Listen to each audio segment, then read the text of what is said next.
Hunters ചേർന്ന ഒരു പെൺകടുവയെ കെണിയിട്ട് പിടിക്കുകയാണ്. അതിനോടകം തന്നെ അവളുടെ 2 കുഞ്ഞുങ്ങളെയും അവർ കൊന്നിരിക്കും.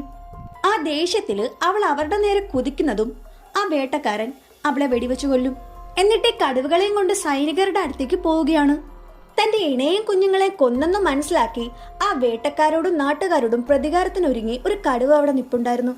മെയിൻ കടുവയെ പിടിക്കാനുള്ള സഹായം തേടി ഇവരെല്ലാരും കൂടെ മാൻതൂക്കിന്റെ അടുത്തേക്ക് പോകും. എന്നാൽ മാൻതൂക്ക് അത് വിസമ്മതിക്കും. മാൻതൂക്ക് അറിയാതെ സൈനികരാണെങ്കിൽ ഈ ദൗത്യം മാൻതൂക്കിന്റെ മകനെ ഏൽപ്പിക്കും. ഒരാവേശത്തിന് അവൻ അതങ്ങ് സമ്മതിക്കും. അങ്ങനെ എല്ലാരും കൂടെ കടുവയെ പിടിക്കാനായിട്ട് കാട്ടിലേക്ക് ഇറങ്ങും.